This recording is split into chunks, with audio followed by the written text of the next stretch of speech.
to the debut of ASEAN Today, a monthly look at the region's people, places and pastimes. I'm Yvonne Yong of Channel News Asia in Singapore. Hello, I'm Dalton Tanonaka of Metro TV at the ASEAN Secretariat in Jakarta. Yvonne, let's get started. Preparations are well underway for the 19th Annual Summit of ASEAN Leaders in Bali. Facilities in the resort and convention area of Nusa Dua are being upgraded and personnel trained for the gathering of 10 member countries. The meeting set for November 17th to the 19th. The focus of the summit is expected to be reaffirming the group's role in helping settle global issues. Authorities in Bali assure members that security will be at its highest level, with leaders from outside ASEAN scheduled to attend as well. Among those leaders will be the presidents of Russia and the United States. Dmitry Medvedev and Barack Obama have been invited to take seats at the East Asia Summit on the final day of the gathering. The forum is made up of ASEAN members and dialogue partners that also include Japan and Australia. East Asia has become a new center of growth. ASEAN is in the middle of that new center of growth, mediating between Russia and China, connecting Japan, Korea with India, with Australia, with New Zealand, with us, 10 countries in the middle. The world is now paying more attention to us. We will talk more with the Secretary General shortly in this program. ASEAN itself has come a long way in its 44-year history. ASEAN Today's Marissa Anita has this background report. It all began in 1967 with 5 members. The Association of Southeast Asia Nations was originally a more informal group discussing regional issues in a manner described as sport shirt diplomacy. ASEAN's founding document is called the Bangkok Declaration. The group is open to all countries in the region who would adhere to its aims and principles. The goals and intention of ASEAN is very clear. ASEAN's priorities are, among others, to develop a stable regional environment, to promote regional stability, to ensure prosperity, and to ensure a closer community amongst the ASEAN people. ASEAN's roster has now doubled. The last member admitted was Cambodia in 1998. The group's main focus is promoting better integration of the region for more political and economic strength. Among the issues on the table are a unified currency similar to European Union and a single travel visa. But it has had to deal with sensitive issues such as territorial conflicts and human rights enforcement, matters that test the will and role of ASEAN. This is also something that require a cooperation with other countries. One country cannot deal with that particular issue alone. So this is also one of the benefits. Indonesia can cooperate with 10 ASEAN member states to address the transnational security issues. As 2011 chair, Indonesia has tried to leave a legacy of bringing ASEAN to the people. Through numerous public events and the creation of this new television program, leaders believe they will hand off a revitalized spirit to the next year's chair, Cambodia. Marissa Anita for ASEAN Today, Jakarta. A joint study has begun to link Malaysia and Singapore with a rapid transit rail service.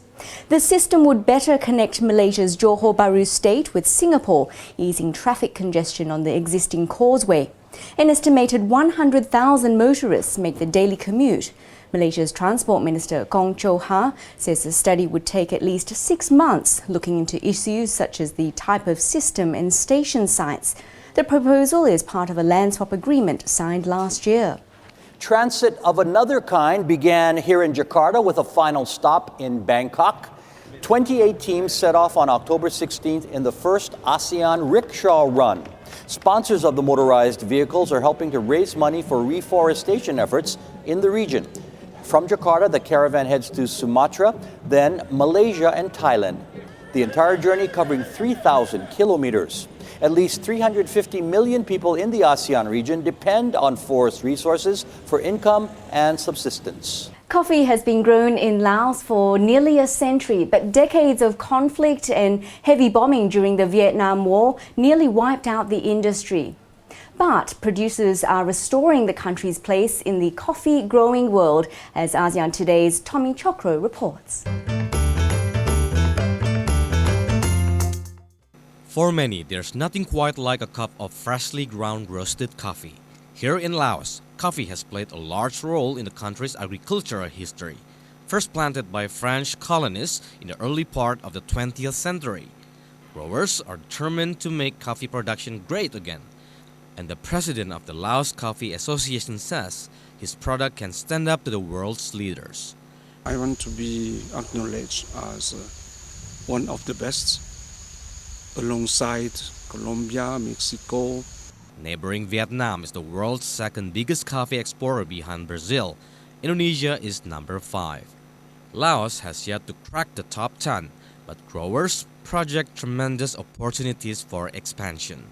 The Bolavental Toe in South Laos is perfectly suited to coffee growing. It has rich volcanic soil, abundant rain, and at 13 meters above sea level, the altitude to give coffee here a distinctive taste. Nearly 20,000 people are involved in coffee growing, mostly small farmers with limited resources. The World Bank says there's a renaissance taking place in Laos where people are relearning how to make good quality coffee and take advantage of perfect conditions. And rising coffee consumptions in Asia is creating new demand. Regionally, in countries like China and Thailand, where there didn't used to be a coffee culture is really developing as people have more income and are able to spend. Laos harvests 15 to 20,000 tons of coffee each year. 80% of that is Robusta. Efforts are underway to switch plantations to the more delicate but higher yielding Arabica plants. Industry leaders say Laos is targeting the higher end of the market, and at twice the price of Robusta, the move to Arabica will mean a whole lot of beans to the farmers of Laos, planting a new future. Tommy Chokro for ASEAN Today. ASEAN Today will continue shortly. Yes, it will, Yvonne, with ASEAN's leader in the hot seat. Why Sudin Pitsuwan believes this year's Leaders Summit is the most crucial ever. That's next.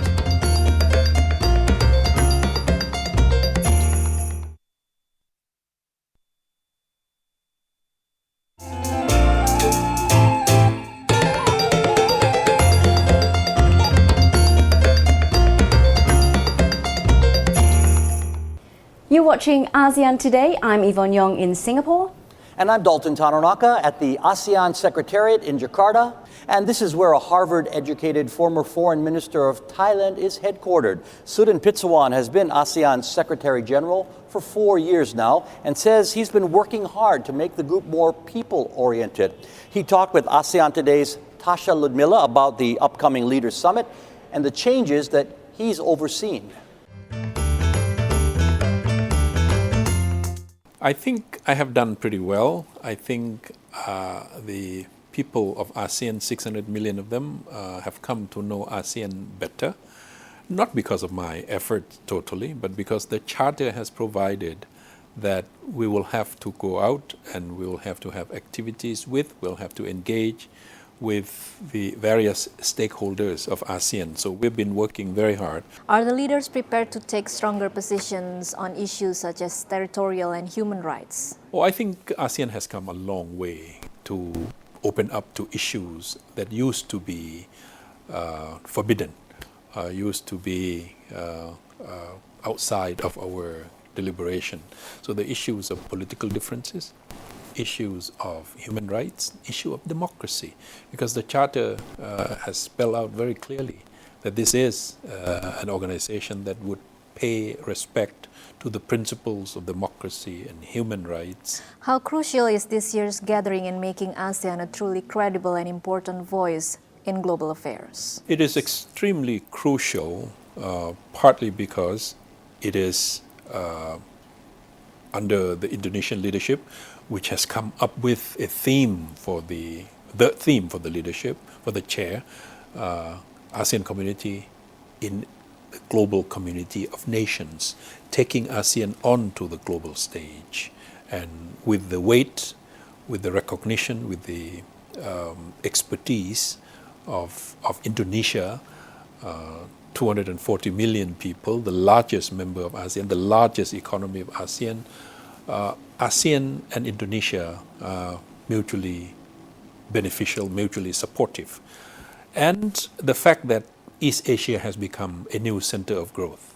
ASEAN is in the middle of that new center of growth, mediating between Russia and China, connecting Japan, Korea with India, with Australia, with New Zealand, with us, 10 countries in the middle.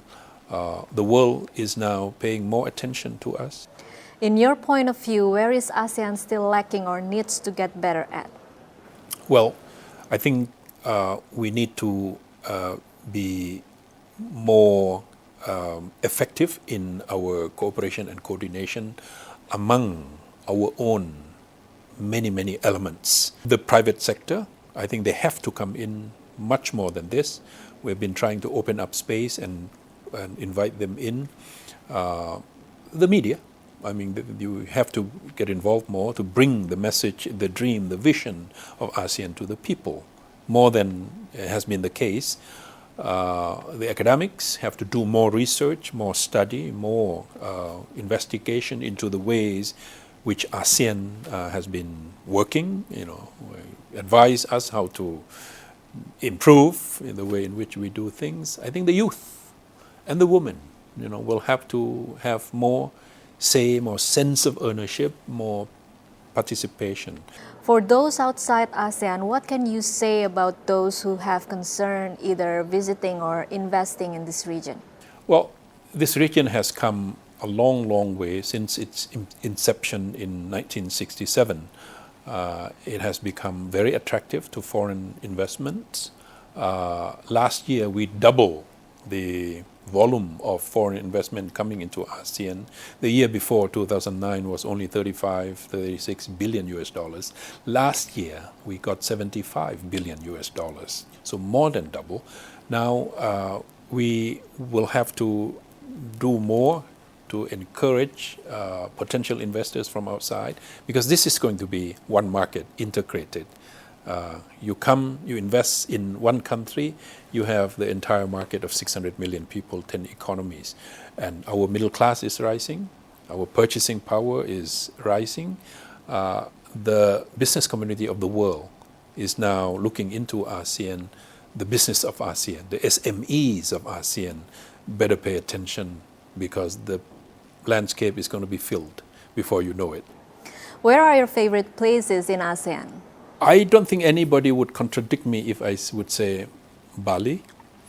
It has to be in the dry season, though.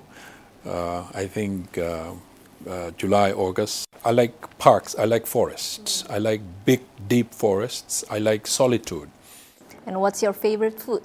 I'm fascinated by the food and the way it is presented, and that is the padang fruit. It's such a beautiful way and choices. Spicy, yeah. But the taste, I still prefer Thai. Besides his diplomatic career, Pitsuwan also taught at a Thai university and served as a congressional fellow in the U.S. He is married and has 3 children. More ASEAN Today is coming up shortly. When we continue, we head to Vietnam for a visit with a living music treasure.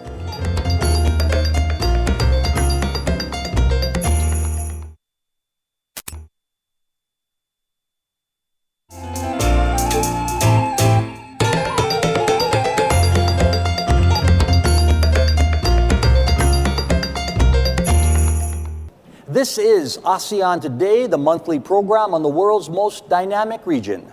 And we're coming to you this month from Jakarta and Singapore. Western music was introduced into Vietnam when colonized by the French in the 1850s. Helping preserve that classical past are several generations of musicians led by a musical madame. ASEAN Today's Zelda Safitri has her story.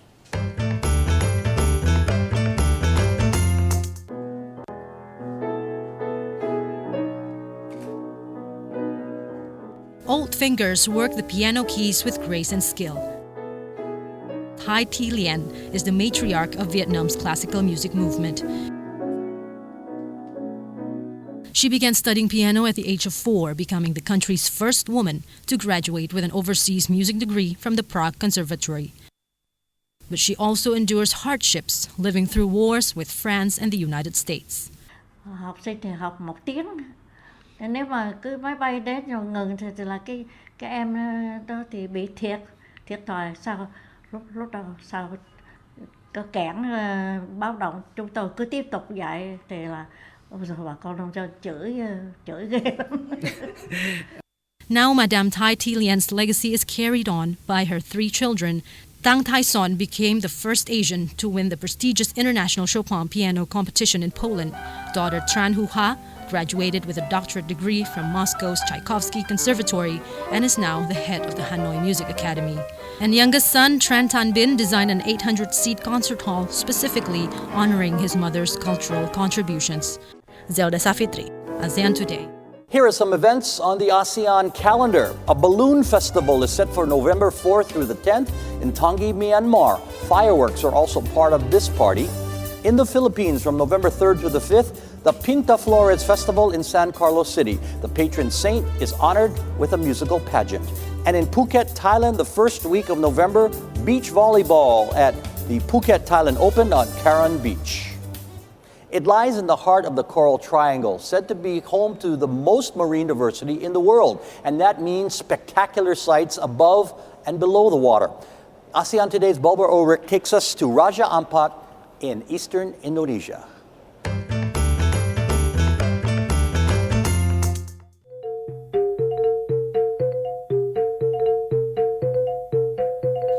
The Raja Ampat Islands are the sparkling jewels of Indonesia's easternmost province. They're made up of more than 1,500 islands in a 9.8 million acre area, mostly covered by water. Raja Ampat means 4 kings, from a legend about a woman who finds 4 eggs that hatch into kings. Also legendary, its extensive undersea population. 75% of the world's coral lies in this area, making it a must-visit spot for divers from around the world. There are many spots in Raja Ampat for divers to dive. Yeah, it depends on what you like. There is a specific kind of spot there, like Shark Point and also Nodi Branch Point, and you can find also Wall Points, very beautiful. We dive in Raja Ampat. Just we in underwater. We can see so many fish. Coral is very healthy and fishes is very very kind, like a pelagic fish from like a jackfish, maybe bumhead or Napoleon, it's just like that. To get here, it's a 6-hour flight from Jakarta. Once in Sorong, you take a boat that costs between $126 to $209 for up to 10 people. The journey takes you past sky-high coral cliffs and amazing lagoons. But this coral sea paradise is being threatened by destructive practices of the nickel mining industry. Runoff carries harmful sediment into the ocean, killing coral and other sea life. Environmentalists are pushing the government for better conservation efforts because of the incredible attractions found here. I describe it's like diving in a fish market. There's so many surrounding you, and also you can find very rare underwater creatures there. Like I found walking shark and also wabegong. It's one of the rare kind of shark in the world. As soon as divers hit the water, they're greeted by a parade of residents. A green turtle, a ghost ray that's only found in plankton-rich waters.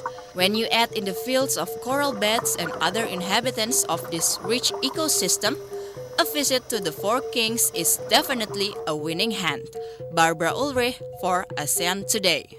We want to hear your feedback on ASEAN Today. And there are several ways you can reach us, like this tweet we got from Akanta in Indonesia. What are the odds that there will be an ASEAN unified currency? Good question. We will pose that to the leaders. And another tweet came from Anindita on the creation of ASEAN Today. Another media expansion, hopefully with a different objective. Yes, and that is to inform and entertain. Let us know what you're thinking. You can email us at aseantoday.tv@gmail.com, post something on our Facebook page, or tweet us at ASEAN Today TV. As we mentioned earlier, U.S. President Barack Obama will be in the ASEAN region for meetings in Bali next month. And when he does, he'll be greeted by a small tribute to his time spent in the island of the gods. Residents unveiled a plaque on October 8th marking Obama's short residency in Ubud in 1993. He was there to work on his book, Dreams from My Father.